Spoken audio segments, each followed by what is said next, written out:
ഹരിഷയുടെ പുതിയ വീഡിയോയിലേക്ക് ഹൃദയം നിറഞ്ഞ സ്വാഗതം. നാക്കൊക്കെ അല്പം കുഴഞ്ഞു വരുന്നുണ്ട്, കാരണം തണുപ്പ് തുടങ്ങിയിട്ടുണ്ട്. എന്നാലും ഒരു ചൂടുള്ള ടോപ്പിക്കാണ് നമ്മൾ ചർച്ച ചെയ്യുന്നത്. നമ്മൾ കഴിഞ്ഞ ആഴ്ച ഒരു വീഡിയോ ഇട്ടിരുന്നു, അത് ഇപ്പോൾ ശരിക്കും വൈറൽ ആയിക്കൊണ്ടിരിക്കുകയാണ് യൂട്യൂബിൽ.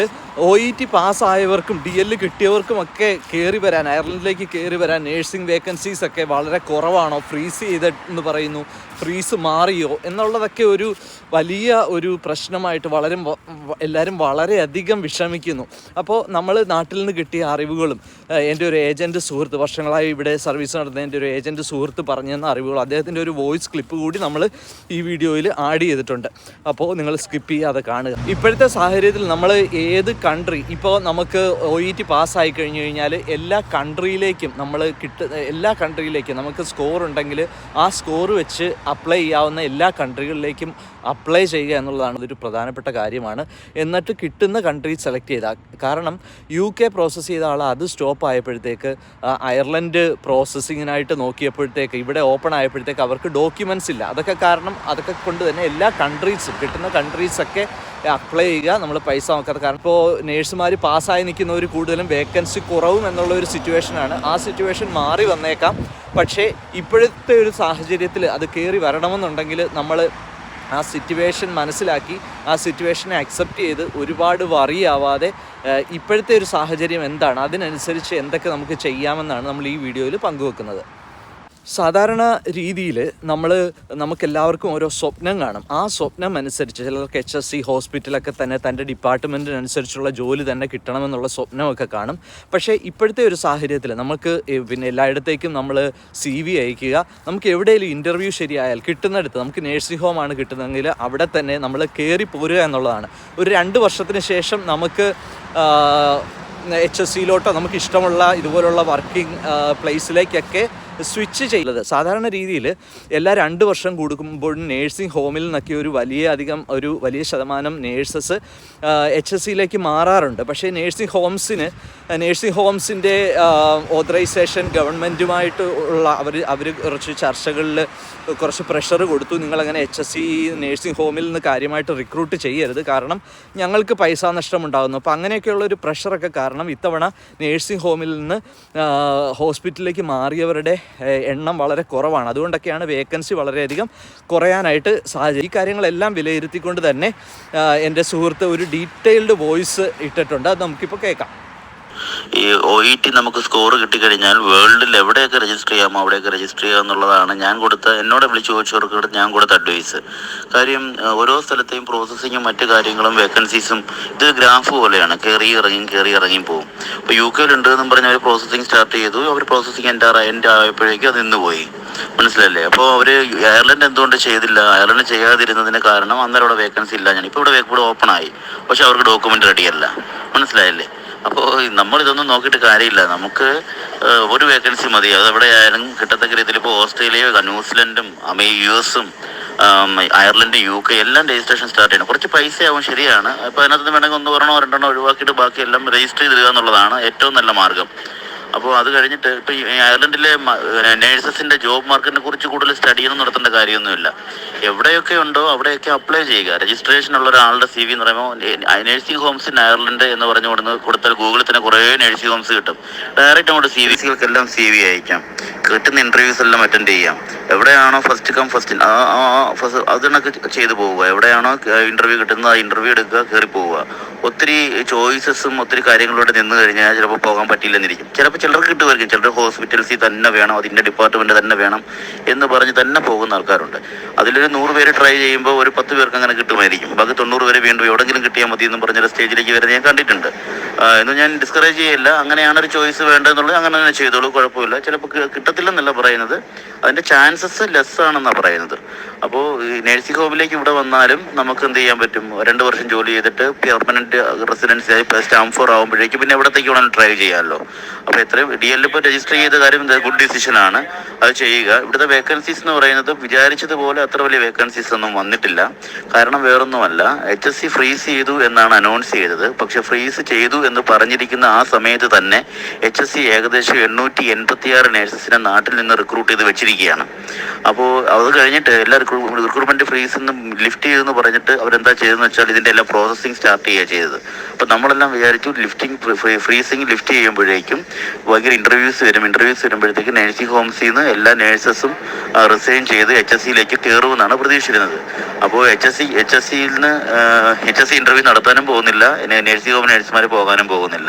കാര്യം HSCക്ക് ആവശ്യമുള്ള നഴ്സസിനെ അവർ നാട്ടിൽ നിന്ന് എടുത്തു. കാര്യം നഴ്സിംഗ് ഹോം അയർലൻഡ് എന്ന് പറയുന്ന പ്രൈവറ്റ് നഴ്സിംഗ് ഹോംസിന്റെ അസോസിയേഷൻ ഭയങ്കരമായ പ്രഷറാണ് HSCക്ക് കൊടുത്തത്. കാര്യം 2 കൊല്ലം കഴിയുന്ന ഉടനെ അവർ നഴ്സുമാരെ നാട്ടിൽ നിന്ന് കൊണ്ടുവന്ന് ട്രെയിൻ ചെയ്ത് 2 വർഷം കഴിയുന്ന ഉടനെ HSC വിളിച്ചുകൊണ്ട് പോകുന്നതിനകത്ത് അവർക്ക് അമർഷമുണ്ട്. ഏജൻസിക്ക് പൈസ കൊടുത്തില്ല അവർ കൊണ്ടുവരുന്നത്, അത് ഒഴിവാക്കണമെന്ന് പറഞ്ഞുകൊണ്ടാണ് ഇങ്ങനെ സംഭവിച്ചിരിക്കുന്നത്. എങ്കിലും ഹോസ്പിറ്റൽസിലും മറ്റു സ്ഥലങ്ങളും ഇന്റർവ്യൂസ് വരും.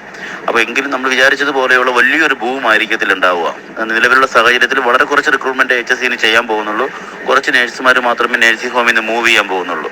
അതുകൊണ്ട് തന്നെ വേക്കൻസീസിന്റെ എണ്ണവും വളരെ കുറവായിരിക്കും. അത് ഇത്രയും നേഴ്സുമാർ ഈ വരുമ്പോഴത്തേക്ക് അത്രയും നേഴ്സുമാരുടെ ഹസ്ബൻഡ്സ് വരും, അവരും വാഹനത്തിന് നേഴ്സുമാർ കാണും. പിന്നെ ഒത്തിരി നേഴ്സുമാർ പിന്നായിട്ട് ഇവിടെ നിൽപ്പുണ്ട്. അതായത് ഹെൽത്ത് കെയർ അസിസ്റ്റന്റ് ആയിട്ട് വരുന്നിരിക്കുന്ന നേഴ്സുമാർ OET ഒക്കെ പാസ്സായി അങ്ങനെ ഒരു DL എടുത്ത് എക്സാം എഴുതി പിന്നായിട്ട് നിൽപ്പുണ്ട്. പിന്നെ കുറേ നേഴ്സുമാർ HSCക്ക് വേണ്ടി ഇവിടെ വന്നവരാണ്, വന്നിട്ട് അവർ അഡാപ്റ്റേഷൻ ഫെയിലായിട്ട് പിന്നെ ആപ്റ്റിറ്റ്യൂഡ് പാസ്സായി അങ്ങനെ നിൽപ്പുണ്ട് കുറേ പേര്. അപ്പോൾ അങ്ങനെ നഴ്സുമാരുടെ ചില സമയത്ത് അങ്ങനെയാണ്, മാർക്കറ്റിൽ നഴ്സുമാരുടെ എണ്ണം കൂടുതലും വേക്കൻസീസ് കുറവാകും. കുറച്ചുനാൾ കഴിയുമ്പോഴത്തേക്ക് തിരിച്ചു വരും, നഴ്സുമാരുടെ എണ്ണം കുറവും വേക്കൻസീസ് കൂടുതലും. അപ്പോൾ ഭയങ്കര ഡിമാൻഡായിരിക്കും. അപ്പോൾ നമ്മളിതൊന്നും നോക്കിയിരിക്കേണ്ട കാര്യമില്ല, DL എടുക്കുക. ഇത്തരം മാർക്കറ്റിലെ ഫ്ലക്ച്വേഷൻസ് ഒന്നും നമ്മളതിനെക്കുറിച്ച് ഒത്തിരി വ്യാകുലപ്പെടേണ്ട കാര്യമില്ല. നമ്മൾ നല്ലതുപോലെ ട്രൈ ചെയ്യുക. എനിക്ക് കഴിഞ്ഞ ആഴ്ചയിൽ ഇന്റർവ്യൂ ഉണ്ടായിരുന്നു. ഞങ്ങൾ 10 കാൻഡിഡേറ്റ്സിനെ എടുത്തിട്ടുണ്ട്. ഇപ്പോൾ ഇന്റർവ്യൂസ് എടുക്കുമ്പോൾ ഒരു കണ്ടീഷൻ വെക്കുന്നുണ്ട്. കാര്യം നാളെ ഇവർ നഴ്സുമാർ പോകുമെന്ന് കരുതിയിട്ടാണ് നഴ്സിംഗ് ഹോമിലുള്ളവർ മാനേജ്മെന്റ് ഇന്റർവ്യൂ എടുത്ത് വെച്ചിരിക്കുന്നത്. കാര്യം എന്ന് വെച്ചാൽ 2 കൊല്ലം കഴിഞ്ഞ് 10 നഴ്സുമാരുണ്ടെങ്കിൽ 5 പേരും ഉറപ്പായിട്ട് പോയിരിക്കും എന്നുള്ളൊരു കോൺസെപ്റ്റിലാണ് ഇന്റർവ്യൂ ഒക്കെ നടത്തുന്നത്. അപ്പോൾ നാളെ അങ്ങനെ HSCയിൽ പോകാതെയോ ഇവർ റിസൈൻ ചെയ്യാതെയോ വന്നു കഴിഞ്ഞാൽ വേക്കൻസീസ് കുറവുമാകും. ആ ഒരു കണ്ടീഷനിലാണ് ഈ 10 പേരെ ഞാനിപ്പോൾ എടുത്തിരിക്കുന്നത്. അതായത് എക്സാം എഴുതുക, പിന്നെ കിട്ടുക, അത് കഴിഞ്ഞിട്ട് വേക്കൻസീസ് ഉള്ളതനുസരിച്ച് ജോയിൻ ചെയ്യുക. ഇനി ഇല്ലാന്നുണ്ടെങ്കിൽ തിരിച്ചു പോയിട്ട് പിന്നെ വേക്കൻസി ആകുമ്പോൾ കയറി വരിക. കാര്യം പിന്നെ ആവും നമുക്ക് എന്തായാലും ഡിസിഷൻ ലെറ്റർ എടുത്തതിൻ്റെ വാല്യൂ ഉണ്ടാവും. അപ്പോൾ അങ്ങനെ കണ്ടീഷനിലാണ് ഇപ്പോൾ ഒരു 10 കാൻഡിഡേറ്റിനെ ഞങ്ങൾ ഇന്റർവ്യൂ ചെയ്തിരിക്കുന്നത് കേട്ടോ. എൻ്റെ ഒരു സുഹൃത്ത് കുറേ അധികം ബയോഡേറ്റ അദ്ദേഹത്തിന് കിട്ടി. അദ്ദേഹം ഇവിടുത്തെ ഒരു ഏജൻസിയോട് ചോദിച്ചു, ഒരു വിശ്വാസയോഗ്യമായ ഒരു ഏജൻസിയോട് ഈ ബയോഡേറ്റ അക്സെപ്റ്റ് ചെയ്യുമോ എന്ന് ചോദിച്ചപ്പോൾ അവർ കൊടുത്ത മറുപടി, നമ്മുടെ നാട്ടിൽ നിന്ന് ഒരു മലയാളി കുറച്ച് നാൾ മുമ്പ് തന്നെ കുറച്ച് റിക്രൂട്ട്മെൻറ്റുകളൊക്കെ നടത്തി കുറച്ച് പൈസയൊക്കെ കൊണ്ടുവന്ന് ക്വാളിറ്റിയുള്ള നേഴ്സസിനെ ഇൻ്റർവ്യൂ ചെയ്ത് എടുക്കാതെ കുറച്ച് നമ്മുടെ നാട്ടിൽ നിന്ന് കുറച്ച് പേര് വന്നു. അവരുടെ ക്വാളിറ്റി കുറവൊക്കെ കാരണം പിന്നെ ഇവിടെ ഇപ്പോൾ വളരെ കർശനമായിട്ടുള്ള നിരീക്ഷണത്തിൽ വളരെ നന്നായിട്ട് ഇൻ്റർവ്യൂ ചെയ്ത് വളരെ ക്വാളിഫൈഡ്, അതായത് ഇവിടുത്തെ കൾച്ചർ നമ്മുടെ കൾച്ചറുമായിട്ട് എൻറ്റയർലി ഡിഫറെൻ്റ് ആണ്.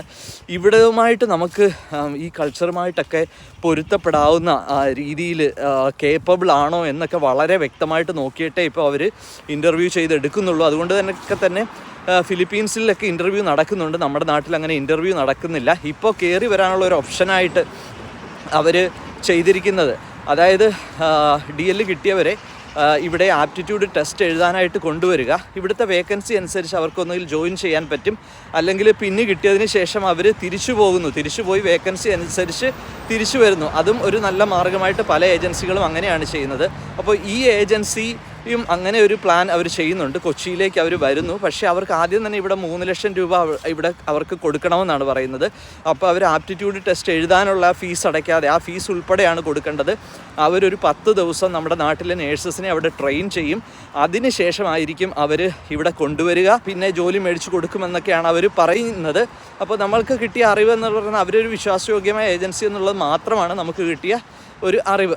അവർ ആ ഇൻ്റർവ്യൂ നടത്തുന്നതിനെ പറ്റി എന്തെങ്കിലും ഡീറ്റെയിൽസ് പറയുവാണെങ്കിൽ തീർച്ചയായിട്ടും നമ്മൾ നമ്മുടെ ഒരു വീഡിയോ അതിനെപ്പറ്റി ചെയ്യുന്നതായിരിക്കും.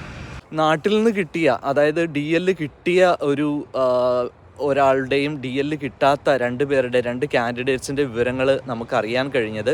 DL കിട്ടിയ ആള് ഇതുപോലെ കുറേ നേഴ്സിംഗ് ഹോമിലേക്കൊക്കെ അപ്ലൈ ചെയ്തു. പക്ഷേ അവർക്ക് ഒരു 3-4 ഇടത്തു നിന്ന് റിപ്ലൈ കിട്ടിയ റിപ്ലൈ എന്താണെന്ന് വെച്ച് കഴിഞ്ഞാൽ നമ്മൾ ആപ്റ്റിറ്റ്യൂഡ് ടെസ്റ്റ് പാസ്സായി പിന്നുള്ളവർക്കാണ് അവർ പ്രയോറിറ്റി കൊടുക്കുന്നത് എന്നുള്ളതാണ്. പക്ഷേ എന്നിരുന്നാലും നമ്മൾ കിട്ടാവുന്ന ഗൂഗിളിൽ സെർച്ച് ചെയ്ത് നേഴ്സിംഗ് ഹോംസിൻ്റെയും ഹോസ്പിറ്റൽസിൻ്റെയും ഒക്കെ വെബ്സൈറ്റൊക്കെ കളക്ട് ചെയ്ത് നമ്മളതിലേക്കൊക്കെ മെയിൽ അയക്കുക. നമ്മുടെ ബയോഡേറ്റയൊക്കെ വളരെ പ്രിസൈസ് ചെയ്ത് നല്ലൊരു ബയോഡേറ്റ നമ്മൾ സോർട്ട് ചെയ്ത് അയക്കുക എന്നുള്ളതൊക്കെ വളരെ പ്രധാനപ്പെട്ട ഒരു കാര്യമാണ്. അതുപോലെ തന്നെ DL കിട്ടാറായ ഒരാളും ഇതുപോലെ അവർക്ക് KCR എന്നുള്ള ഏജൻസിയിൽ നിന്ന് കിട്ടിയ ഒരു റിപ്പോർട്ട് എന്താണെന്ന് വെച്ച് കഴിഞ്ഞാൽ നമ്മൾ അറ്റ്ലീസ്റ്റ് NABH അല്ലെങ്കിൽ JCA അക്രഡിറ്റഡ് ആയിട്ടുള്ള ഹോസ്പിറ്റലിൽ അറ്റ്ലീസ്റ്റ് 3 വർഷമെങ്കിലും കണ്ടിന്യൂസ് എക്സ്പീരിയൻസ് ഉണ്ടായിരിക്കണം എന്നുള്ള ഒരു വിവരമാണ് അവർക്ക് കിട്ടിയത്. പക്ഷേ നമ്മൾ ഇതുപോലെയുള്ള കാര്യങ്ങളൊന്നും കേട്ട് മനസ്സ് മടിക്കാതെ ഫോളോ അപ്പ് ചെയ്യുക, ഇതുപോലുള്ള ബയോഡേറ്റ അയക്കുക. ഈ വേക്കൻസി സിറ്റുവേഷൻ മാറി വന്നേക്കാം എന്നുള്ളതാണ്. ഈ സിറ്റുവേഷൻ മാറി വന്നിട്ട് ഇനി വേക്കൻസി ഒക്കെ ഓപ്പൺ ആവാനുള്ള ചാൻസ് ഉണ്ട്. അപ്പോൾ നമുക്ക് ഡോക്യുമെൻറ്റ്സ് ഒന്നും ക്ലിയർ അല്ലാതിരുന്ന് കഴിഞ്ഞാൽ നമുക്ക് ബുദ്ധിമുട്ടാവും. അതുകൊണ്ട് നമ്മൾ ചെയ്യേണ്ട കാര്യങ്ങളെല്ലാം ചെയ്യുക, ഈ സിറ്റുവേഷൻ അക്സെപ്റ്റ് ചെയ്യുക, ഒരുപാട് പാനിക്കാവാതിരിക്കുക. നല്ല ദിനങ്ങൾ തീർച്ചയായിട്ടും നിങ്ങൾ OET പാസ്സായിട്ടുണ്ടെങ്കിൽ നിങ്ങൾ കഴിവുള്ള ഒരു വ്യക്തി തന്നെയാണ്. നല്ല അവസരങ്ങൾ എന്തായാലും വന്നു ചേരും. ഒരുപാട് സെലക്റ്റീവ് ആവാതെ കിട്ടുന്ന അവസരങ്ങളിൽ പ്രയോറിറ്റി കൊടുത്ത് ജോയിൻ ചെയ്യുക എന്നുള്ളതൊക്കെയാണ് നമ്മുടെ അഭിപ്രായം. കിട്ടുന്ന അപ്ഡേഷൻസ് ഒക്കെ നമ്മൾ വീഡിയോ ആയിട്ട് പോസ്റ്റ് ചെയ്യും.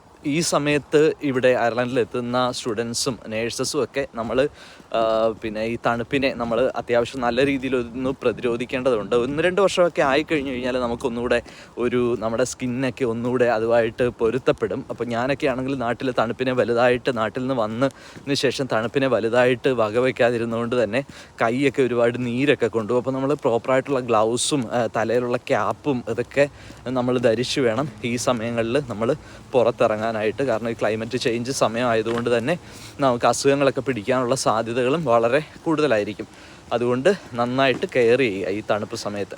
സെപ്റ്റംബർ മുതൽ ക്ലൈമറ്റ് മാറിയിട്ടുണ്ട്. നമ്മൾ ജാക്കറ്റൊക്കെ ഏറ്റവും നല്ല വില കൂടിയ ജാക്കറ്റൊക്കെ നമ്മൾ നാട്ടിൽ നിന്ന് തന്നെ തണുപ്പിൻ്റെ ജാക്കറ്റ് മേടിക്കാതെ അത്യാവശ്യം നല്ലൊരു ജാക്കറ്റ് മേടിക്കുക. ഇവിടെ വന്നിട്ട് നമുക്ക് തണുപ്പിനെ പ്രതിരോധിക്കാനുള്ള ജാക്കറ്റൊക്കെ ഏറ്റവും ബെസ്റ്റായിട്ട് ഇവിടെ വന്ന് മേടിക്കുന്നതായിരിക്കും നല്ലത്.